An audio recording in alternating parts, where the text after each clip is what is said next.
100 സീറ്റാണ് അവകാശപ്പെടുന്ന UDFന് ആത്മവിശ്വാസം നഷ്ടപ്പെട്ടെന്നും അതിനാലാണ് ഇടത് ഘടക കക്ഷിയെ അങ്ങോട്ടേക്ക് ക്ഷണിക്കുന്നതെന്നും മന്ത്രി പി രാജീവ്.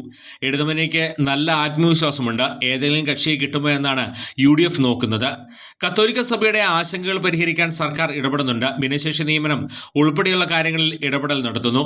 എയ്ഡഡ് സ്കൂളിലെ ഭിന്നശേഷി നിയമനം സംബന്ധിച്ച് ഹൈക്കോടതിയുടെയും സുപ്രീം കോടതിയുടെയും നിർദ്ദേശങ്ങൾ സർക്കാർ പാലിക്കുന്നുണ്ടെന്നും മന്ത്രി പറഞ്ഞു. വന്യമൃഗശല്യത്തിലും വിഷയത്തിലെ ഗവർണറുടെ നിലപാടും പി രാജീവ് പ്രതികരിച്ചു. വന്യമൃഗശല്യം എല്ലാവരെയും ബാധിക്കുന്ന പ്രശ്നമാണെന്നും ഇതിനായി സർക്കാർ നിയമനിർമ്മാണം നടത്തി ബില്ല് പാസാക്കിയിട്ടുണ്ടെന്നും അദ്ദേഹം പറഞ്ഞു.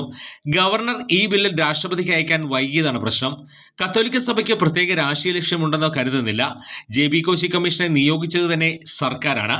റിപ്പോർട്ടിലെ ശുപാർശകൾ സംബന്ധിച്ച് ഫെബ്രുവരി 6 മുഖ്യമന്ത്രി ബന്ധപ്പെട്ടവരുമായി സംസാരിക്കും. രാഹുൽ മാങ്കട്ടത്തിലെ വിഷയം ഗൗരവതരം. അയോഗ്യത സംബന്ധിച്ച സ്പീക്കറാണ് വിഷയം പരിഗണിക്കേണ്ടത്.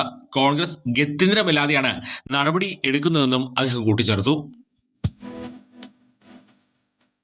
17 വർഷത്തെ ഈവന്റ് മാനേജ്മെന്റ് രംഗത്തെ സേവനം ജനശ്രദ്ധയാകർഷിച്ച Highlook party planet and events വടക്കാഞ്ചേരിയെ wedding catering service, birthday decoration, haldi property rentals, corporate event, exhibition, inauguration, travel tourism, photography and video, honeymoon package എന്നിവ ഇനി ഞങ്ങളിലൂടെ ആഘോഷമാക്കാം.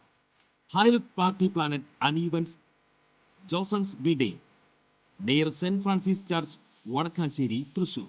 ഫോൺ 9497558576, 9745451369. കൂടുതൽ വാർത്തകൾക്ക് ഞങ്ങളുടെ ചാനൽ സബ്സ്ക്രൈബ് ചെയ്യുക.